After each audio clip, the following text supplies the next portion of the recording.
Guys, तो चलिए आज शुरू करते हैं आपकी क्लास 12th की बुक फ्लेमिंगो का चैप्टर नंबर 2 और उसका भी पार्ट 2। पार्ट फर्स्ट हम पहले ही पढ़ चुके हैं, तो आज हम पढ़ने वाले हैं part second the lost spring का। और ये जो पार्ट सेकंड है द लॉस्ट स्प्रिंग का, इसका कोई भी एक टाइटल नहीं है, तो सिर्फ एक एक्सट्रैक्ट है और उसका नाम क्या है, I want to drive a car. I want to drive a car मतलब मैं एक कार चलाना चाहता हूं। अब ये बात कौन कहता है, किससे कहता है, क्यों कहता है, उसके लिए अब हम चैप्टर पढ़ते हैं। तो जैसा आपने फर्स्ट पार्ट में पढ़ा था, हमारी जो राइटर है अनीस जंग, वो पहले पार्ट में मिलती है साहिब आलम से, उसके घर जाती हैं। अब इस पार्ट में जो अनीस जंग है, जो राइटर साहिबा है, वो मिलती है मुकेश। मुकेश एक लड़का है, जो एक जवान लड़का है, यंग बॉय है। उसकी जो फैमिली है वो रहती है फिरोजाबाद में। फिरोजाबाद वो शहर है उत्तर प्रदेश का जो चूड़ियां बनाने के लिए मशहूर है। जैसे आगरा के पेठे, अलीगढ़ का ताला, सेम फिरोजाबाद चूड़ियां बनाने के लिए मशहूर है। आपको किसी के घर खाना मिले ना मिले, लेकिन चूड़ियां बनाने वाला कारीगर, an artist of bangle maker, आपको हर जगह मिलेगा। तो मुकेश जो है, इसकी पूरी फैमिली चूड़ी बनाती है। अब राइटर जब ये देखती है कि भाई इसके यहाँ तो चूड़ी बनाई जा रही है, तो वो ये सोचती है कि यार कुछ अलग खेल चल रहा है। यहां पर भी सेम चीज हो रही है। क्या सेम चीज हो रही है? यहां पर भी ये जाल है ट्रेडिशन का, अपने रीति रिवाजों को फॉलो करने का। यहां पर भी गरीबी है, पॉवर्टी है। यहां पर भी अनएम्प्लॉयमेंट है, बेरोजगारी है। यहां पर भी चाइल्ड लेबर है। अब आप सोचेंगे चाइल्ड लेबर कैसे? तो भाई साहब सुनो, अगर मैं अपने घर पे अपने बच्चे से काम कराता हूं, झाड़ू पोछा, तो वो चाइल्ड लेबर नहीं है। लेकिन अगर मैं अपने बिजनेस में अपने बच्चों को लगा दूं, सपोज मैं चूड़ी बनाता हूं, तो मैं अपने बच्चे को चूड़ी बनाने के काम में लगा दूं, तो वो चाइल्ड लेबर है। Because a child below 14 years who is doing work under someone, एक 14 साल से कम उम्र का बच्चा जो किसी के अंडर काम करता है, वो चाइल्ड लेबर में आता है, बाल शोषण में आता है।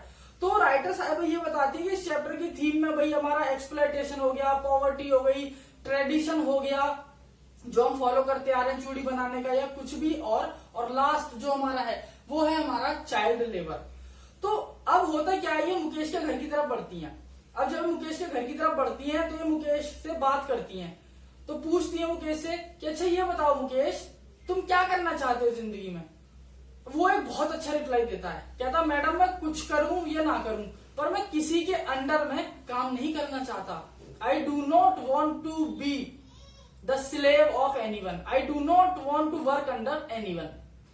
वो चलती रहती है, तो ये क्या ऑब्जर्व करती है कि हर तरफ गिलास फैक्ट्रीज हैं, बहुत सारी गिलास फैक्ट्रीज हैं, कांच बनाने की फैक्ट्री, जहां पर उस कांच से चूड़ियां बनती हैं।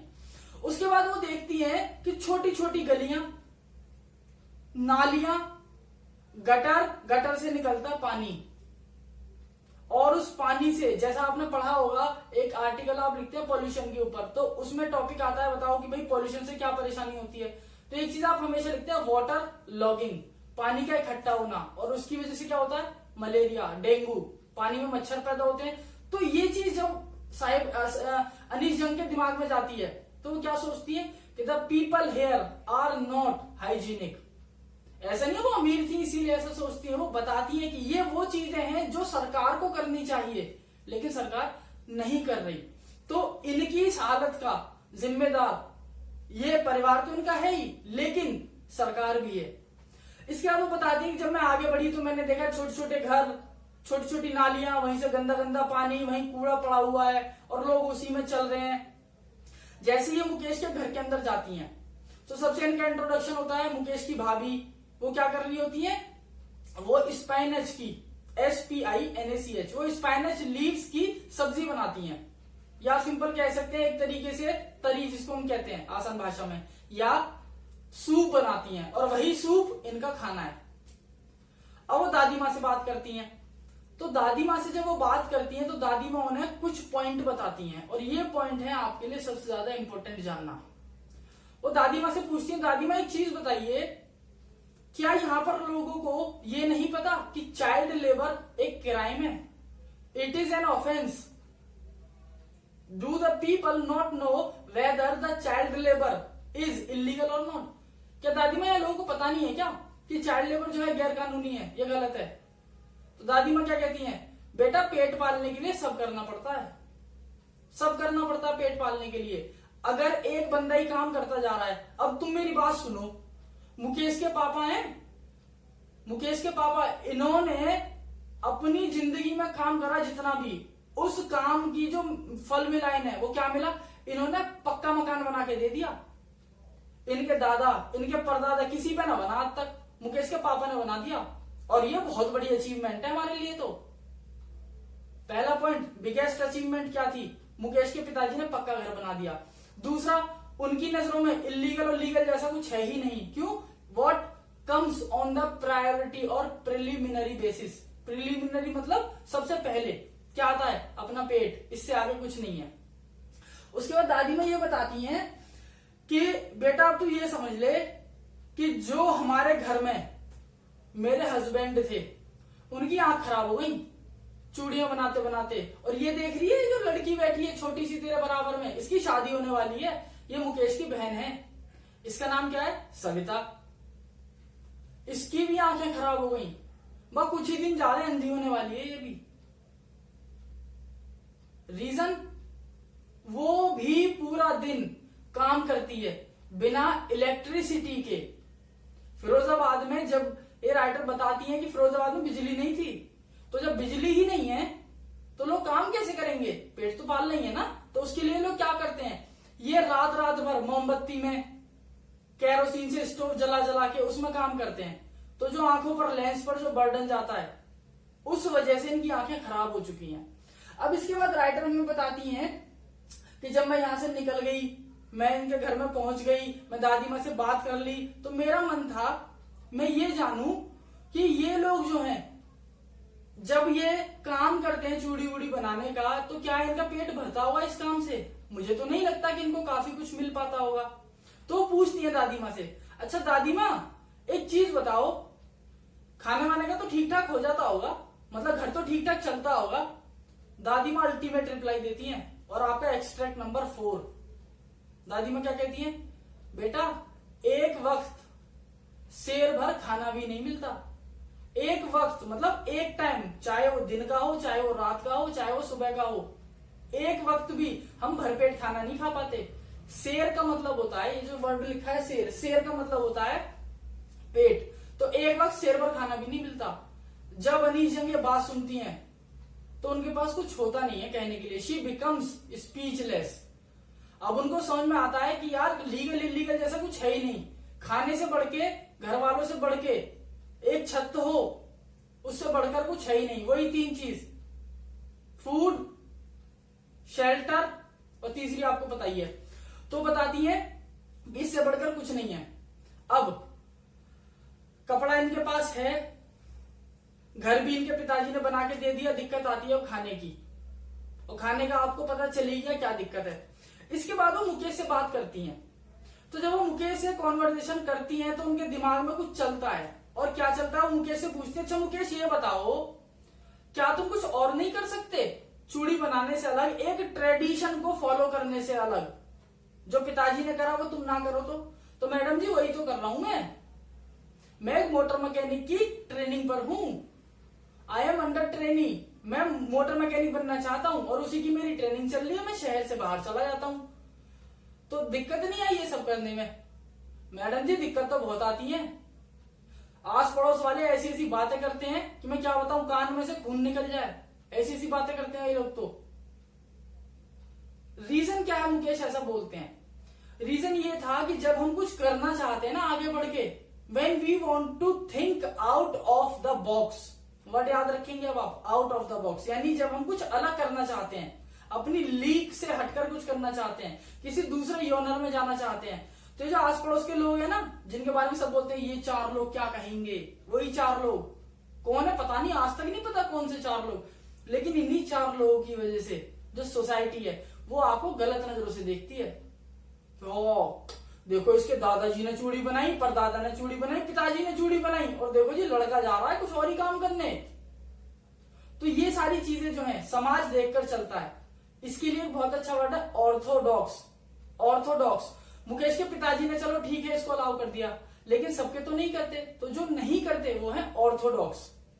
तो ऑर्थोडॉक्स पीपल वो होते हैं जो रूढ़िवादी होते हैं, जो अपनी बातों पे अड़ जाते हैं। इनकी वजह से रूढ़िवादियों की वजह से मुकेश जैसे बच्चे तरक्की नहीं कर पाते, आगे कुछ सोच नहीं पाते। तो इस बात को बताने का मतलब क्या था? अल्टीमेटली राइटर कहती हैं कि मैं जब मुकेश से बात कर रही थी, उसके घर गई, सब कुछ देखा, तो मैंने ये ऑब्जर्व करा कि दुनिया है ना, ये जो वर्ड है ये दो तरीके का है। दो तरीके का वर्ड है। पहला वर्ड वो है, पहली दुनिया वो है जहां लोग जाल में फंसे हुए हैं, ट्रेडिशन के जाल में, कि भाई दादाजी ने ये करा, पिताजी ने ये करा, मैं भी यही करूंगा, मेरा बेटा भी यही करेगा। ये जो दुनिया है ये ट्रेडिशन की दुनिया है। अब आते हैं दूसरी दुनिया पे। ये जो दूसरी दुनिया है यह है सोसाइटी, यह है अमीरों की दुनिया, यह है लॉयर्स की दुनिया, यह है पॉलिटिशियंस की दुनिया, यह है पुलिस की दुनिया, यह है ब्यूरोक्रेट्स की दुनिया। ब्यूरोक्रेट्स मतलब होता है गवर्नमेंट ऑफिसर्स की दुनिया। यानी एक दुनिया जहां हम अपनी ट्रेडिशन में फंसे हुए हैं, और दूसरी दुनिया जहां हम सोसाइटी के चक्कर में कुछ नहीं कर पाते। अमीर लोग हमें कुछ करने नहीं देते। ये अमीर लोग करते क्या है? सिर्फ गरीब को दबाते हैं। Their aim is to condemn the poor to the poverty, यानी गरीब को और गरीबी की तरफ धकेल देना, कंडेम करना, खींच के ले जाना।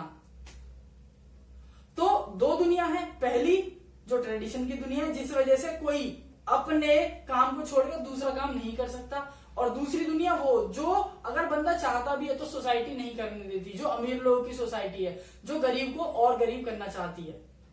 इसके बाद वो बात करती हैं मुकेश से। तो जब वो मुकेश से बात करती हैं तो वो मुकेश से पूछती हैं, अच्छा मुकेश ये बताओ, ये जो हमारे ऊपर से अभी एरोप्लेन गया है, ये जो हमारे ऊपर से अभी एरोप्लेन गया है, क्या तुम्हें अच्छा लगता है ये सब? कहता हाँ ठीक है। तो एक बात बताओ, क्या तुम कभी एरोप्लेन चलाओगे? एरोप्लेन चलाओगे? अब मुकेश फिर एक अल्टीमेट रिप्लाई देता है, साइलेंस। अल्टीमेट रिप्लाई थे, silence is the best weapon that anyone can have. Silence से बड़ा हथियार कुछ नहीं है। तो मुकेश साइलेंट हो जाता है। वो पूछती है अरे बताओ। मुकेश क्या कहता है, मैडम जी मुझे नहीं चलाना जहाज वहाज, मुझे नहीं चलाना एरोप्लेन, मैं तो सिर्फ कार चलाना चाहता हूं, एक मोटर मैकेनिक बनना चाहता हूं, और क्या करना चाहता हूं, I want to drive a car, जो आपके चैप्टर की एक मेन लाइन है। तो क्या कहता है, I want to drive a car. अब बात आती है मुकेश ने अपने आप को साइलेंट क्यों किया, और दूसरा क्वेश्चन, मुकेश ने ये क्यों कहा मैं कार चलाना चाहता हूं। तो इसके पीछे दो रीजन है। पहला, मुकेश अपने ड्रीम को फॉलो कर रहा है मोटर मैकेनिक बनने का और कार चलाने का, तो इसीलिए उसने बोला मैं कार चलाना चाहता हूं, मैं मोटर मैकेनिक बनना चाहता हूं। साइलेंट वो इसीलिए हुआ क्योंकि उसको पता है कि ये जो दुनिया है ना, ये मायावी दुनिया है, it is an unreal world. Unreal world है ये धोखे की दुनिया है, सब कुछ धोखे पर है, चीट पर है सब कुछ। और इस दुनिया में अगर हमें कुछ चाहिए तो वो वही है जो हमारी जेब हमें बताती है, जो हमारी जेब हमें एफर्ट कराती है। यानी मेरी जेब में जितना पैसा है मैं उतना ही खर्च करूंगा, और आज के जमाने में हर आदमी यही करता है। अब मुझे पता है मेरी औकात इतनी है तो मैं इतना ही लूंगा। तो मुकेश को पता था वो हेलीकॉप्टर उसकी रेंज से, that aeroplane was beyond his reach, तो उसके लिए वो अनरियल था क्योंकि वो उसकी पहुंच से बाहर था।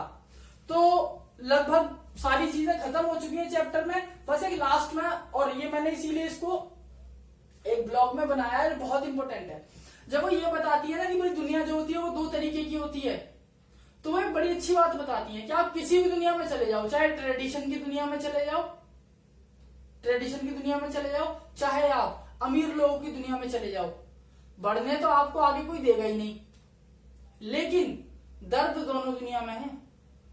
अगर आप अपने ट्रेडिशन को फॉलो कर रहे हो तो भी आपको दर्द मिलेगा, और अगर आप अपने ट्रेडिशन को फॉलो नहीं कर रहे, कुछ और करना चाहते हो लेकिन लोग नहीं करने दे रहे, तो भी आपको दर्द मिलेगा। तो ये जो दोनों दुनिया है ना, ये दोनों एक साथ चलती हैं, पैरेलल चलती हैं, और इसी के लिए एक बड़ा अच्छा वर्ड है पेरिनियल सफरिंग। पेरिनियल का मतलब होता है अनबियरेबल, जो आप सह ना सकें, समथिंग दैट इज अनबियरेबल, जो बर्दाश्त ना हो सके। तो वो ये बताती है both the world have perennial sufferings, दोनों दुनिया में पेरिनियल सफरिंग्स है, अनबियरेबल सफरिंग्स है। तो बस यही है इस चैप्टर में, बाकी कुछ नहीं है। वो उनको ये पता लगता है मुकेश है वो अपना खुद मालिक बनना चाहता है, किसी के अंडर में काम नहीं करना चाहता और गाड़ी चलाना चाहता है, उसको जहाज वहाज से कोई मतलब नहीं है। बाकी चैप्टर का जो अल्टीमेट थीम था वो था चाइल्ड लेबर। दूसरा वेब ऑफ ट्रेडिशन, ट्रेडिशन का जाल। तो दोस्तों चैप्टर होता है खत्म। अब उम्मीद क्या, अब लगता है कि आपको शायद समझ में आ ही रहा होगा, अच्छा लग रहा होगा। तो बाकी मिलते हैं अगली वीडियो में। Thank you everyone.